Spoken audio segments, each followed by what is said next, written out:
दोस्तों आज के इस वीडियो के अंदर हम बात करने वाले हैं कि आप अपना इंडसइंड बैंक के अंदर कैसे जीरो बैलेंस अकाउंट ओपन कर सकते हो। देखो इस अकाउंट की मेरे को सबसे खास बात पता है क्या लगती है, अकाउंट ओपन हो जाने के बाद आपको इसमें एक पैसा मेंटेन करके रखने की जरूरत नहीं है। आपको इसमें वर्चुअल डेबिट कार्ड की फैसिलिटी बिल्कुल फ्री में देखने को मिलती है। लेकिन वहीं पे अगर आप फिजिकल कार्ड अप्लाई करते हो तो भाई देखो यहाँ पे आपको चार्जेस देने पड़ते हैं, लेकिन इसके साथ साथ बाकी इसके जितने भी अदर सर्विस है वो सारी आपको फ्री में देखने को मिलती है। अब देखो बहुत सारे लोग ये सोचेंगे भाई हमको सिर्फ इंडसइंड बैंक के पास ही क्यों जाना चाहिए अकाउंट ओपन करने के लिए, आपके पास एचडीएफसी, एक्सिस, एसबीआई बहुत सारे बैंकों के ऑप्शन आ जाते हैं। तो भाई देखो एक एक करके मैं सभी बैंकों के बारे में बताता जाता हूं कि भाई उनके अंदर क्या क्या कमियां हैं और किस रीजन की वजह से आपको उनके अंदर अपना अकाउंट ओपन नहीं करवाना चाहिए। तो फिर चलो कार्यक्रम फटाफट स्टार्ट करते हैं। तो दोस्तों सबसे पहले मैं यहाँ पे कोटक बैंक अकाउंट को रखना चाहूंगा, क्योंकि भाई बहुत से लोगों को पता है कि कोटक 811 अकाउंट पहले बहुत ज्यादा फेमस था, लेकिन जब से आरबीआई ने बैन किया इस अकाउंट को तब से भाई अकाउंट ओपन होना ही बंद हो गया। उसके बाद कोटक ने अभी अपना एक नया अकाउंट लॉन्च किया जिसका नाम है कोटक 811 सुपर अकाउंट। इस अकाउंट के अंदर पता है दिक्कत क्या है, आपको इस अकाउंट के अंदर हर साल 300 रुपए का चार्ज देना पड़ेगा, प्लस में इसके अंदर इनिशियल फंडिंग में हमारी 5 से 10,000 रुपए की है। लेकिन सबसे बड़ी प्रॉब्लम यह है कि भाई आप इसको ऑनलाइन ओपन नहीं कर सकते। आपके डोर स्टेप पे इनका जो एग्जीक्यूटिव होगा वो आएगा, केवाईसी वगैरह करेगा, उसके बाद जाके आपका अकाउंट ओपन किया जाएगा। लेकिन भाई देखो अगर आप ऑनलाइन अकाउंट ओपन करना चाहते हो तो भाई आपको मार्केट के अंदर और भी ऑप्शन देखने को मिल जाते हैं। यार हमको एक अकाउंट ही तो चाहिए, वो भी जीरो बैलेंस। तो देखो अगर आप यहाँ पे एक्सिस बैंक का भी एग्जांपल लेते हो तो भाई देखो बहुत सारी ऐसी वीडियो बनी पड़ी है जिसके अंदर आपको बताया जाएगा कि आप एक्सिस बैंक के अंदर अपना जीरो बैलेंस अकाउंट ओपन कर सकते हो। लेकिन भाई ऐसे बिल्कुल भी नहीं है, आपका अकाउंट ओपन हो तो जाएगा लेकिन उसके अंदर आपको चार्जेस बहुत तगड़े लेवल के देने पड़ेंगे। अब देखो मैंने जैसे कि आपको एक सुपर अकाउंट का एग्जांपल दिया था जिसमें आपको हर साल 300 रुपए चार्ज देने पड़ रहे थे। अब इस एक्सिस वाले अकाउंट के अंदर आपको हर महीने 200 रुपए प्लस जीएसटी का चार्ज देना पड़ेगा। अब एक बार आप मेरे को खुद ही बताओ कि भाई जो आदमी जीरो बैलेंस खोज रहा हो वो हर साल क्यों ही 24 रुपए का चार्ज देगा। इसलिए इन दोनों अकाउंट को इग्नोर करने के बाद अगर आप एचडीएफसी या फिर आईसीआईसीआई के अंदर सोच रहे जीरो बैलेंस अकाउंट ओपन करने की तो भाई उसकी भी सिचुएशन मैं आपको बता देता हूं। देखो एचडीएफसी जो बैंक है ना वो आपको बीएसबीडी अकाउंट यानी कि basic saving bank deposit account की फैसिलिटी प्रोवाइड करता है। ये फैसिलिटी एक बार आप ध्यान से सुन लेना कौन से लोग ले सकते हैं, जिनका जो बैंक है वो बहुत ही ज्यादा रूरल एरिया के अंदर है, उन लोगों को भी बहुत ही रेयरली इस अकाउंट को ओपन करने की फैसिलिटी मिलती है। बहुत सारे भाई बैंक मैनेजर होते हैं वो साफ ही मना कर देंगे भाई हमारे यहाँ जीरो बैलेंस ओपन हो ही नहीं सकता, आप उनको कैसे भी करके भाई मना ही नहीं सकते। और अगर बात करें एचडीएफसी के नॉर्मल सेविंग अकाउंट की तो भाई आपको अपने अकाउंट के अंदर हर महीने 10,000 से लेके और 15,000 रुपए तक मेंटेन करने पड़ेंगे। और यही सेम सिनेरियो आईसीआईसीआई के केस में भी है। आईसीआईसीआई का अकाउंट आपका ऑनलाइन ओपन हो जाता है, इसके अंदर आपको इनिशियल फंडिंग भाई बहुत तगड़े लेवल की करनी पड़ती है। अगर आपने ऑफलाइन विजिट किया तो भाई यहाँ पे जो इनिशियल फंडिंग है वो 1 लाख रुपए तक भी जा सकती है। और ऑनलाइन के केस में पहले इनका माइन अकाउंट था लेकिन वो बंद हो चुका है कंप्लीटली, आप ऑनलाइन भी अकाउंट ओपन नहीं कर सकते। बाकी अगर आप यहाँ पे गवर्नमेंट बैंक की तरफ जाने की सोचते हो तो भाई यहाँ पे आपको एसबीआई और बीओबी की तरफ जाना चाहिए। लेकिन यहाँ पे पता है दिक्कत क्या है, कभी कभी आपकी केवाईसी में दिक्कत आ जाएगी और मान के चलते आपको ऑफलाइन अगर ब्रांच जाना भी पड़ जाता है तो भाई सबसे बड़ी बात तो भाई ब्रांच के अंदर सर्विस ही मतलब नहीं है। कभी कोई बोलेगा उस काउंटर पे जाओ, कभी कोई बोलेगा उस काउंटर पे जाओ। तो भाई ऐसे करते करते जीरो बैलेंस के चक्कर में यार हमारे पूरे दिन की या फिर आप समझ जाओ भाई एक एक हफ्ते भी लग जाते हैं अकाउंट को ओपन करवाने में। इनकी ऑफलाइन की सर्विस इतनी ज्यादा बेकार हो रखी है। तो भाई इसलिए मैं तो कहता हूं आपको जहां सबसे आसान लग रहा है अकाउंट ओपन करवाना, प्लस में आपको जीरो बैलेंस की फैसिलिटी भी मिल रही है, आप उसके अंदर चले जाओ। इंडसइंड बैंक हमारा ऑनलाइन भी ओपन हो जाता है और आप चाहो तो भाई इसकी ऑफलाइन फैसिलिटी भी ले सकते हो, वो भी बहुत तगड़े लेवल की है। सबसे तगड़ा पॉइंट ये है अकाउंट ओपन हो जाने के बाद आपको इस अकाउंट के अंदर एक भी पैसा मेंटेन रखने की जरूरत नहीं है, आपका ये वाला अकाउंट कंप्लीटली जीरो बैलेंस रहने वाला है। इसके साथ साथ अगर आप चाहो तो इस अकाउंट के अंदर पासबुक, चेकबुक और एटीएम कार्ड ये तीनों की फैसिलिटी ले सकते हो, वो भी बिल्कुल फ्री में। आपको पासबुक के लिए अपने नियर ब्रांच विजिट करना पड़ेगा और उनको बोलोगे भाई मेरा ये अकाउंट है, इसकी पासबुक प्रिंट करके दे दो, तो वहां से आपको पासबुक भी मिल जाएगा। बाकी चलो एक बार मैं आपको बता देता हूं कैसे आप फ्यू मिनट्स में अपना इंडसइंड बैंक का जीरो बैलेंस अकाउंट घर बैठे बैठे ओपन कर सकते हो। तो दोस्तों अकाउंट ओपन करने का मैं आपको डायरेक्ट लिंक नीचे डिस्क्रिप्शन बॉक्स के अंदर दे दूंगा। इनकी ऑफिशियल वेबसाइट पे आने के बाद सबसे पहले आप देख सकते हो आपको यहाँ पे इंटरेस्ट रेट भी बहुत तगड़े रेट के देखने को मिल जाते हैं। सबसे पहले आप अपने अकाउंट के अंदर अगर एक सर्टेन अमाउंट रखते हो तो यहाँ पे आपको अप टू 7% का इंटरेस्ट रेट पर एनम देखने को मिल जाएगा और फिक्स डिपॉजिट पे आपको 7.99% का इंटरेस्ट रेट देखने को मिल जाएगा। इसके साथ साथ इनके कुछ बहुत तगड़े तगड़े ऑफर भी चलते हैं, अगर आप इसको चाहो तो अपने डेबिट कार्ड की मदद से अवेल भी कर सकते हो। हम यहाँ पे simply open your account now पे क्लिक कर देते हैं। तो दोस्तों इस पेज पे आपको वो वाला सबसे पहले फोन नंबर डालना है जिस भी नंबर के थ्रू आप अपना अकाउंट ओपन करना चाहते हो। और भाई देखो मान के चलते जो भी आपका 10 डिजिट का मोबाइल नंबर रहता है ना उसके आगे 15 लग के यही आपका अकाउंट नंबर हो जाने वाला है। भाई देखो ये फैसिलिटी उस वक्त काम आती है जब हमको अपना अकाउंट नंबर किसी को बताना होता है या फिर कहीं हमको टाइप वगैरह करना होता है, तो अपने फोन नंबर के आगे सिर्फ 15 लगाओ और अपना नंबर लिख दो, यही आपका अकाउंट नंबर बन जाएगा। तो भाई ये भी फैसिलिटी आप मान सकते हो इस अकाउंट के अंदर। तो यहाँ पे आपको सबसे पहले अपना फोन नंबर डालना है, उसके बाद आपको इनकी टर्म एंड कंडीशन को एक्सेप्ट करना है और फाइनली आपको कंटिन्यू वाले बटन पे क्लिक कर देना है। अब दोस्तों दोस्तों नंबर को वेरीफाई करने के लिए आपके पास ओटीपी भेजा जाएगा, उस ओटीपी को आपको यहाँ पे एंटर करना है और सिंपली आपको वेरीफाई वाले बटन पे क्लिक कर देना है। अब यहाँ पर आप देख सकते हो इस वाले पेज के ऊपर आपको आधार कार्ड और पैन कार्ड अपना वेरीफाई करवाना पड़ेगा। तो आपका जो भी आधार कार्ड नंबर है या फिर जो भी आपका वीआईडी नंबर हो आपको वो एंटर करना है यहाँ पे।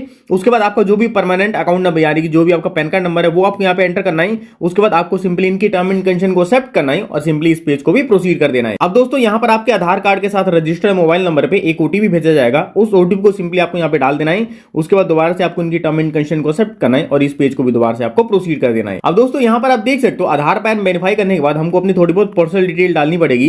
जैसे कि सबसे पहले हमको अपनी ईमेल आईडी देनी है। देखो भाई एक चीज मैं आपको क्लियर कर देता हूं, अगर आपका वीडियो केवाईसी का प्रोसेस यहाँ पे रिजेक्ट हो जाता है ना तो इसी मेल आईडी पे आपको वीडियो केवाईसी का लिंक भेजा जा सकता है। तो इस चीज को ध्यान रखना है। तो भाई आपको अपनी मेल आईडी बिल्कुल करेक्ट देनी है। उसके बाद मेटल स्टेटस के अंदर आप सिंगल मैरिज जो भी हो आप अपनी मर्जी के हिसाब से बता सकते हो। उसके बाद यहाँ पे आपको मदर नेम और फादर नेम ये दोनों चीजों को भी फिलअप कर देना है। उसके बाद यहाँ पे आप देख सकते हो हमसे ऑक्यूपेशन पूछा जा रहा है। तो भाई आप यहाँ पे salary person, self employed, professional मतलब जिस भी कैटेगरी के अंदर वो कैटेगरी यहाँ पे सिलेक्ट कर सकते हो। अब भाई देखो यहाँ पे कोई ऐसा तो है नहीं कि हम क्रेडिट का या फिर लोन अप्लाई कर रहे हैं कि हमको यहाँ पे सैलरी या फिर सेल्फ एम्प्लॉयड ही डालना पड़ेगा। आप यहाँ पे स्टूडेंट वगैरह फिर कुछ भी डाल सकते हो। ऑक्यूपेशन सिलेक्ट करने के बाद आपको सिंपली अपना लाइन ऑफ बिजनेस भी बताना पड़ेगा। तो भाई हमने यहाँ पे एग्रीकल्चर डाल दिया। उसके बाद आपको अपना ग्रॉस मंथली इनकम भी यहाँ पे बता देना है। यहाँ पर आप देख सकते हो आपको अप टू 10,000 और मैक्सिमम आपको 25 लाख एंड अबव के ऑप्शन मिल जाते हैं। आप साल में जितना भी पैसा अर्न करते हो सिंपली वो अमाउंट आपको यहाँ पे डाल देना है। अब दोस्तों इसी पेज को अगर थोड़ा नीचे स्क्रॉल करते हो तो यहाँ पे आप देख सकते हो हमारे आधार कार्ड ने जो भी परमानेंट एड्रेस उठाया था वो हमको यहाँ पे शो किया जा रहा है। भाई मान के चलते हैं जो भी आपका परमानेंट एड्रेस है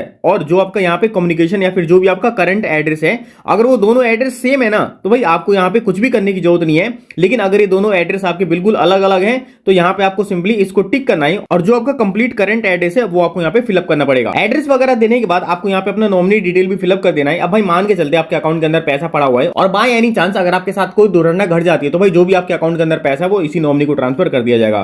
तो उसके लिए सबसे पहले आपको नॉमिनी का नाम यहाँ पे डाल देना है, रिलेशनशिप डाल देना है भाई नॉमिनी का आपके साथ क्या रिलेशन है। उसके बाद आपको यहाँ पे कंप्लीट नॉमिनी की डेट ऑफ बर्थ भी डालनी पड़ेगी और यहाँ पे आप देख सकते हो एडिशनल डिटेल के अंदर आपको इन तीनों के अंदर नो कर देना है। अगर आप इसमें से कुछ स्पेशली चीज के अंदर आते हो तो भाई आप यहाँ पे अपनी मर्जी से यस भी कर सकते हो, वरना भाई नॉर्मली ये नो ही रहेगा।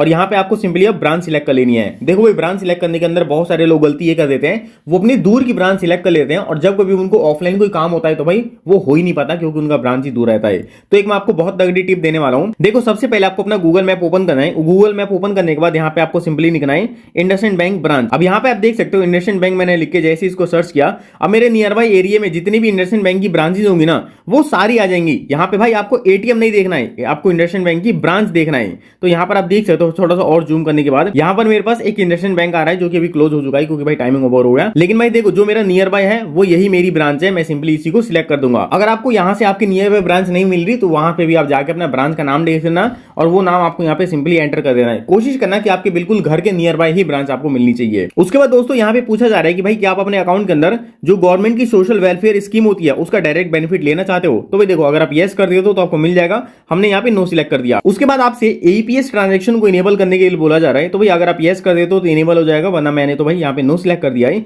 उसके बाद आपको यहाँ पे कुछ भी करने की जरूरत नहीं है। फाइनली आपको यहाँ पे सेव एंड कंटिन्यू पे क्लिक कर देना है। अब दोस्तों यहाँ पर आप फाइनली देख सकते हो मेरे पास वेरिएंट सिलेक्ट करने का ऑप्शन आ चुका है। यहाँ पे मेरे पास जैसे कि सबसे पहला ऑप्शन इंडसइंड बैंक का डिलाइट अकाउंट आ रहा है। अगर मैं इस पे क्लिक करता हूं तो इसके जो भी अदर अकाउंट है वो सारे आ जाएंगे, लेकिन यही वो मेरा अकाउंट है जिसके अंदर मेरे को एवरेज मंथली बैलेंस 0 रखने की जरूरत है, इसके अंदर मेरे को कोई भी पैसा मेंटेन करके नहीं रखना पड़ेगा। लेकिन यहाँ पे आप देख सकते हो इनिशियल फंडिंग अभी मेरे को यहाँ पे 5,000 रुपए की शो करी जा रही है। देखो भाई एक चीज मैं आपको क्लियर कर देता हूं, इस अकाउंट को ओपन करवाने के लिए आपको सबसे पहले अपने अकाउंट को एक्टिवेट करवाना पड़ेगा।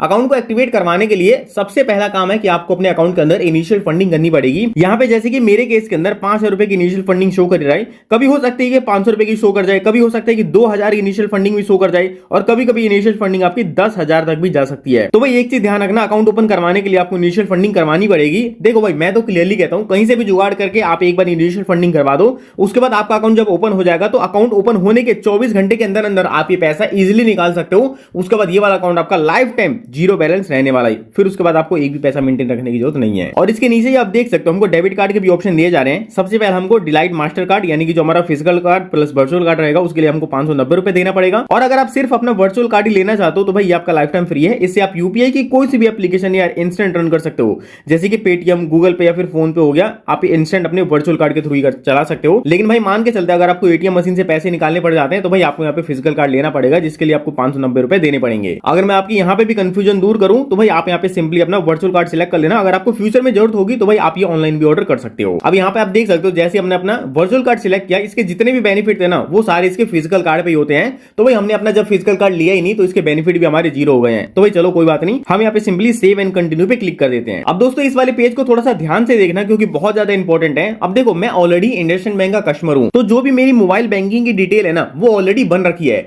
लेकिन मान के चलते अगर भाई आप नए हो ना तो यहाँ पे आपको अपनी मोबाइल बैंकिंग बनानी पड़ेगी। आपको सिंपली अपने यूजर नेम यहाँ पे बना देना है, एमपिन डाल देना है और अपना एमपिन जो है वो वेरीफाई करवा देना है। मोबाइल बैंकिंग बनाने के बाद आपको सिंपली इस पेज को प्रोसीड कर देना है। अब नेक्स्ट पेज पे यहाँ पे आप देख सकते हो जो भी हमारी अकाउंट की डिटेल है वो सारी हमको शो करी जा रही है। आपका यहाँ पे फोन नंबर वगैरह सब चीज आपको देखने को मिल जाएगी। आपको सिंपली इसको स्क्रॉल करना है। अब यहाँ पर आप देख सकते हो जो भी आपकी मोबाइल बैंकिंग डिटेल है, भाई देखो हमारा मतलब ऑलरेडी बना पड़ा है, इसलिए हमको यहाँ पे कोई भी मोबाइल बैंकिंग डिटेल डालने की जरूरत नहीं है। हमने सिंपली अपने यहाँ पे ब्रांच वेरीफाई किया, कम्युनिकेशन एड्रेस वेरीफाई किया, उसके बाद आपको इनकी टर्म एंड कंडीशन को एक्सेप्ट करना है और कंफर्म वाले बटन पे क्लिक कर देना है। अब दोस्तों यहाँ पर आप देख सकते हो अपने अकाउंट को एक्टिवेट करवाने के लिए आपको सबसे पहले अपने अकाउंट के अंदर फंड डालना पड़ेगा। यहाँ पे आप देख सकते हो मिनिमम फंडिंग हमको यहाँ पे 5,000 रुपए की शो करी जा रही है और यहाँ पे मैक्सिमम अमाउंट 90,000 रुपए भी डाल सकते हैं और जो भी हमारा डेबिट कार्ड का चार्ज है वो भी। तो दोस्तों अब मैं यहाँ पे सिंपली पे नाउ पे क्लिक कर देता हूँ। अब यहाँ पर आप देख सकते हो पेमेंट को कंप्लीट करने के लिए हमको debit card, net banking, UPI बहुत सारे ऑप्शन देखने को मिल जाते हैं। मैं यहाँ पे सिंपली यूपीआई डाल देता हूँ। अब यूपीआई के अंदर आप कौन सा पेमेंट मेथड सिलेक्ट करना चाहते हो वो आपको यहाँ पे वेरीफाई करवा लेना है। यूपीआई डालने के बाद आपको सिंपली उसको वेरीफाई करवा देना है और इसको भी प्रोसीड कर देना है। अब दोस्तों जिस भी एप्लीकेशन की आपने यूपीआई को यूज किया होगा उसके अंदर एक रिक्वेस्ट पहुंची पड़ी होगी, जैसे कि देख सकते हो मेरे केस के अंदर फोन पे के अंदर रिक्वेस्ट आई पड़ी थी।